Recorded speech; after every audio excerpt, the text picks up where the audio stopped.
নমস্কার, welcome to awareness for youth with doctor Debayan Sarkar. আজকে আমি আপনাদের সাথে আরেকখানা মেন্টাল মডেল নিয়ে ডিসকাস করতে চাই, যেটার নাম হচ্ছে রেসিপ্রোসিটি বায়াস। রেসিপ্রোসিটি বায়াসটা মানুষের মধ্যে এসছিল অনেক, অনেক দিন আগে, যখন কিনা আমরা প্রস্তর যুগে ছিলাম।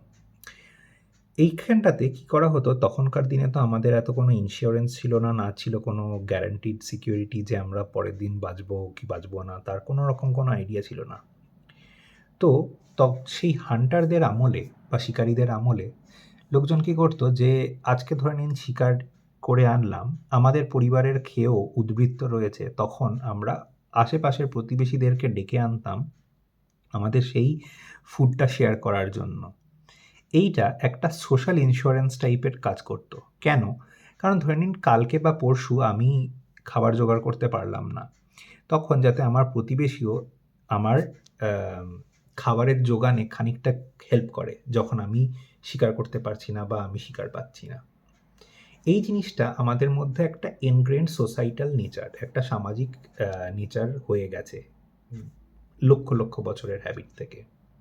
এবং এটা অনেকটা আমাদের সেই এক্সচেঞ্জ বা বার্টার সিস্টেম, যেটা আমাদের চলছে, বিনিময় প্রথা, যেটা কিনা আমরা ইতিহাসে পড়েছি যে একটা সময় আমাদের ইতিহাসে আমরা বিনিময় প্রথার মধ্যে দিয়েই কাজ করতাম। তো সেই রকম বিনিময় প্রথার মধ্যে দিয়েই একটা সামাজিক কাঠামো গড়ে উঠেছে।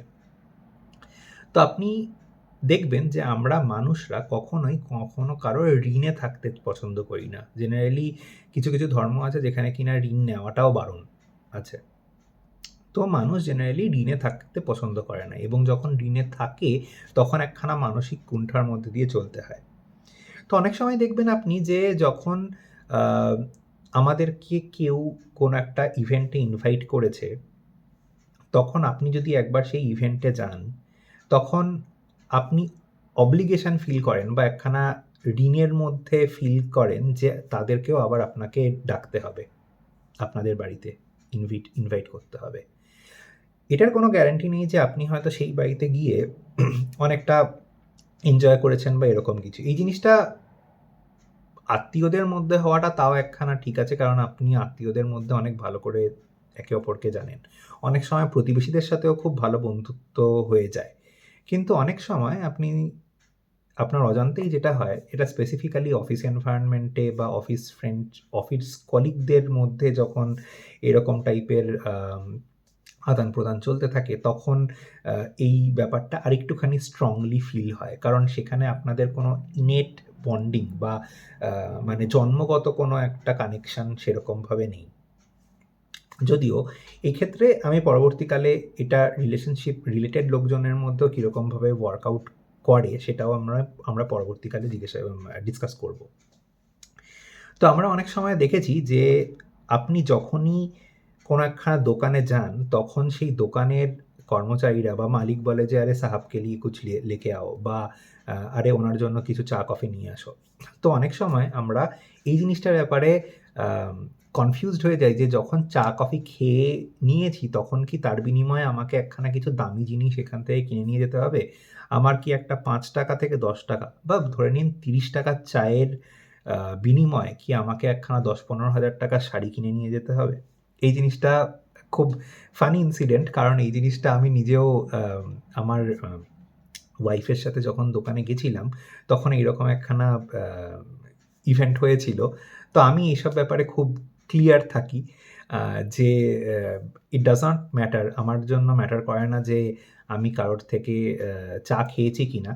কারণ আমার নিজস্ব সময়েরও দাম রয়েছে। আমি যদি আপনাকে সময় দিয়ে যদি আপনার শাড়িগুলো দেখি যে আপনার স্টকে আমার পছন্দের কিছু রয়েছে কিনা, তাহলে পরে সেই জায়গাটাতে আমি কাইন্ড অফ নিজেকে রিলেট করতে পারি যে ঠিক আছে, যদি আমি সেই সময়টা আপনাকে দিয়ে থাকি, তাহলে পরে সেটার বিনিময়ে আপনি যদি আমাকে একখানা চা বা কফি খাইয়ে থাকেন, তাহলে পরে মানে আমার কোনো অব্লিগেশন নেই যে আপনার থেকে শাড়ি নিতেই হবে, যদি আমার পছন্দ না হয়। কিন্তু আমরা অনেকেই এই ঋণবোধে ভুগি, এবং সেইটার জন্য অনেক সময় আমাদের আ ডিসিশন মেকিং প্রসেসটা খুব ভ্রান্তিমূলক হয়ে যায়। যে আমরা যদি ওই ঋণটা যদি বুকের উপরে ফিল করি যে ওই ঋণের চাপটা আমার বুকের উপর রয়েছে, তো আমাকে এখান থেকে কিছু কিনতেই হবে, তাহলে পরে আমরা ভালো ডিসিশন লাইফে নিতে পারবো না। এই ক্ষেত্রে মনে রাখাটা খুবই দরকার যে আ আপনাকে এরকম টাইপের বিভিন্ন রকম যে এন্টাইসমেন্ট বা কিছু একটা ফ্রি গিফট যেটা দেওয়া হলো, এটার বদলে আপনাকে যেই জিনিসটা বিক্রি করা হবে সেটা অনেক বেশি দামের হবে, রাইট? তো আপনাকে সবসময় সচেতন থাকতে হবে যে আপনি কি টার্মস অ্যান্ড কন্ডিশনসের আন্ডারে ওই ফ্রি গিফটটা গ্রহণ করলেন। আপনি যখনই ফ্রি গিফটটা গ্রহণ করবেন না কোনো একটা দোকানে, দেখবেন আপনার সাথে বিহেভিয়ার দোকানদারদের অনেকটা বেশি প্রফেশনাল হয়ে যাবে এবং তারা প্রফেশনালি আপনাকে অ্যাপ্রোচ করবে টু সেল দেয়ার প্রোডাক্টস বা তাদের জিনিসপত্র বিক্রি করার ব্যাপারে বা অন্য কোনো রকম ইন্টারাকশনের ব্যাপারেও হলে পরেও তারা আরও বেশি প্রফেশনাল হয়ে যাবে। তো অনেক সময় আমরা এই জিনিসটাও আরও খেয়াল রাখা উচিত যে আমরা তো এখনকার দিনে বিভিন্ন রকমভাবে রিভিউ দেখে জিনিসপত্র কিনতে যাই।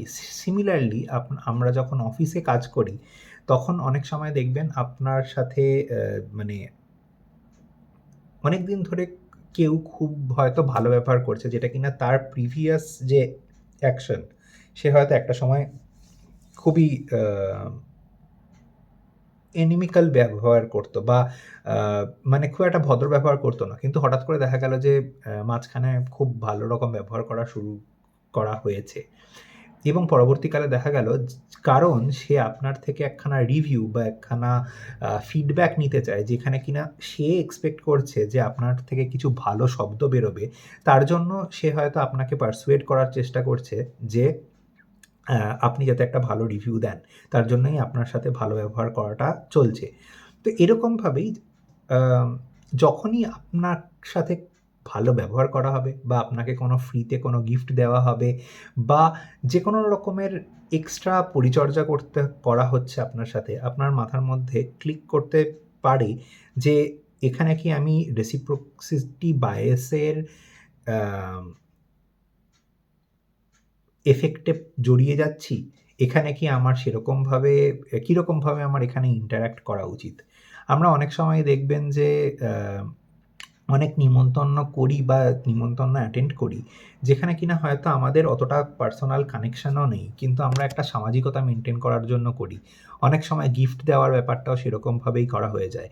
কিন্তু যেখানটাতে আপনার সত্যিই যাওয়ার ইচ্ছে নেই বা আপনার মনে হচ্ছে যে আপনার সময়ের মূল্য এই আম ইভেন্টটা অ্যাটেন্ড করার থেকে বেশি, তাহলে পরে আপনি ধরে নিন কোনো বিয়ের অনুষ্ঠানে আপনি কন্যাদানের টাকাটা দিয়ে দিতে পারেন। কিন্তু হয়তো আপনি মনে করছেন যে আপনার ওখানে যাওয়ার অতটা দরকার নেই। তাহলে পরে আপনি সেটার ব্যাপারে খুব ফ্র্যাঙ্ক হতে পারেন। আমার নিজস্ব মনে আছে, আমার অভিজ্ঞতা থেকেই বলছি। আমি একজন প্রফেসরের সাথে কথা বলছিলাম। তো আমি একবার ওনাকে জিজ্ঞাসা করলাম যে, "আচ্ছা আপনি কি ওই ইউনিভার্সিটিতে শিফট করে যাচ্ছেন? যে আপনার তো আম পরিবার মানে আপনার ফ্যামিলিটা ওই দিকটাতেই থাকে?"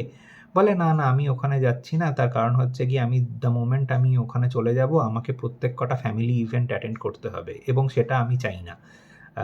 আমি দূর থেকেই ঠিক আছি। যেগুলো ইম্পোর্টেন্ট ফ্যামিলি ইভেন্ট আমি সেখানে নিঃসন্দেহে যাব। কিন্তু আমার প্রত্যেক কটা ফ্যামিলি ইভেন্টে কার কি হলো, কার কি বাচ্চার অন্নপ্রাশন থেকে শুরু করে সবকিছুতে আমার যাওয়ার অতটা ইচ্ছে নেই।" হ্যাঁ, এটা অনেকের কাছেই খুব অসামাজিক মনে হতে পারে। আমাদের সামাজিক পরিকাঠামোটা যখন ভারত গরিব ছিল তখন আমরা অনেক বেশি টাইট সিচুয়েশনের মধ্যে ছিলাম। সেখানটাতে আমাদের সামাজিক ইউনিটিটা খুবই স্ট্রং ছিল।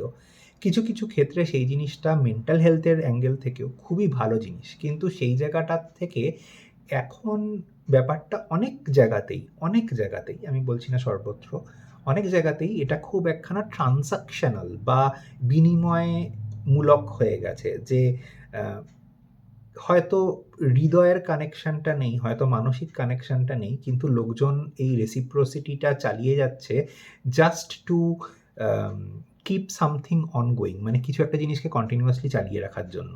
তো সেই জায়গাটাতে একটুখানি মাথায় রাখতে হবে। আর আমরা অনেক সময় বিয়ের অনুষ্ঠানেও অনেক বেশি খরচা করি। আম যতজন মানে নিজের আত্মীয়স্বজনকে ডাকাটা তো আলাদা কথা। কিন্তু অনেক সময় এই ফর্মালিটি রক্ষা করার জন্য যে সে আমাকে তার বিয়েতে ডেকেছিল বলে আমাকেও আমার বিয়েতে তাকে ডাকতে হবে। এইরকম একখানা ফর্মালিটির মধ্যে আমরা ঢুকে যাই এবং এই ফর্মালিটিটার মধ্যে দিয়ে হয়তো আমরা আমাদের সময় তথা অর্থ অনেক সময় অনেক ব্যয় করে ফেলি। যদি কারোর জন্য এই জিনিসটা খুবই ইম্পর্ট্যান্ট হয়, তাদেরকে আমি পার্সু করছি না যে আপনারা এই ব্যাপারটা থেকে সরে আসুন। যেটা কিনা ধরে নিন পাবলিক নেতা বা অনেক সময় জননেতা যারা হন বা অনেক সময় যারা কিনা পাবলিক সাপোর্টের জন্যই জীবনে উন্নতি করেছেন, সেরকম কিছু পার্সোনালিটিদের জন্য এবং তাদের ফ্যামিলির জন্য এরকম টাইপের কিছু অ্যাকশনস করা অনেক বেশি ইম্পর্টেন্ট হয়। তো তাদের ক্ষেত্রে সিচুয়েশনটা একটুখানি আলাদা হতে পারে। কিন্তু আমি নরমাল জনমানুষের জন্য যারা কিনা বেসিক্যালি নিজে অথবা তার পরিবারের অর্থনৈতিক বা জ্ঞানগত আম যে প্রক্রিয়ার থেকে যেভাবে নিজেকে রাইজ করতে হয় সেরকমভাবেই জীবনে উন্নতি করেছেন, তাদের জন্য এই পয়েন্টটা খুবই ইম্পর্টেন্ট বলে আমি মনে করি। শুধু আমি মনে করি বলব না, কারণ যারা এই মেন্টাল মডেলসগুলো ডিজাইন করেছেন তারাও মনে করেন।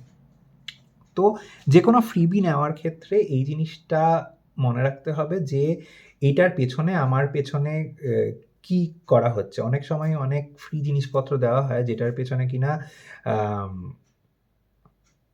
মানে ইভেনচুয়ালি লাখো টাকা বা আপনার সময়ের যেই মূল্যটা হয় সেটা হয়তো চলে যাচ্ছে। সেই জিনিসটা খেয়াল রাখতে হবে। অনেক সময়ই মানে আপনারা হয়তো এই টার্মিনোলজিটার সাথে খুবই পরিচিত। সেটাকে বলা হচ্ছে গিয়ে বাটারিং। আমরা অনেক কর্পোরেট লাইফেই অ্যাপ্রেজালস এর সময় বা প্রগ্রেশন এর সময় যখন কিনা ভালো রেকমেন্ডেশন নিতে হয়, এই জিনিসটার বাটারিংটা করেই থাকে এবং এই জিনিসটা একটা খুবই ইম্পর্টেন্ট এক্সাম্পল যেখানে কিনা রেসিপ্রোসিটির ইউজ করা হয় এবং এই জিনিসটার জন্য কোনো মোরাল সায়েন্স টিচারের মতন করে আমি কিছু ইনস্ট্রাক্ট করছি না। যে যেরকমভাবে ব্যাপারটাকে নিয়ে করতে পারে সে সেটার মতন করে করতে পারে। এটার মধ্যে কোনো ইল্লিগ্যালিটি নেই পার সে। তো কিন্তু এই জিনিসটাকে আপনি দেখতে পারেন যে কে সত্যিই মন থেকে দিতে চায় আর কে কোনো একটা স্বার্থের জন্য কোনো একটা স্পেশাল অফারিং করছে। এই জিনিসটা অনেকটা মানুষের ইন্টেনশনসগুলো ধীরে ক্লিয়ার হতে থাকে এবং অ্যাপারেন্টলি হার্মলেস মনে হওয়া অনেক কন্ট্রিবিউশনও আপনাকে সত্যি একখানা ঋণের বোঝার মধ্যে আটকে দিয়ে দিতে পারে। তো এই জন্য এই মডেলটা খেয়াল রেখে আপনারা আপনাদের ডিসিশনগুলো নেবেন এবং আশা করি যে এরকম টাইপের খুব ছোট দান বা গিফটের পেছনে আপনারা নিজেদের অনেকটা সময় বা অনেকটা এফার্ট বা ভালো রিভিউ বা যেকোনো রকম বিশাল রকমের রিটার্ন দিতে দায়বদ্ধ বা ঋণবদ্ধ হয়ে যাবেন না। এই টপিকটার সাথে এই বলেই আমি এই মেন্টাল মডেলটাকে কনক্লুড করছি। আশা করছি আপনাদের ভালো লাগবে। সাবস্ক্রাইব করবেন, লাইক করবেন, কমেন্ট করবেন। Thank you so much.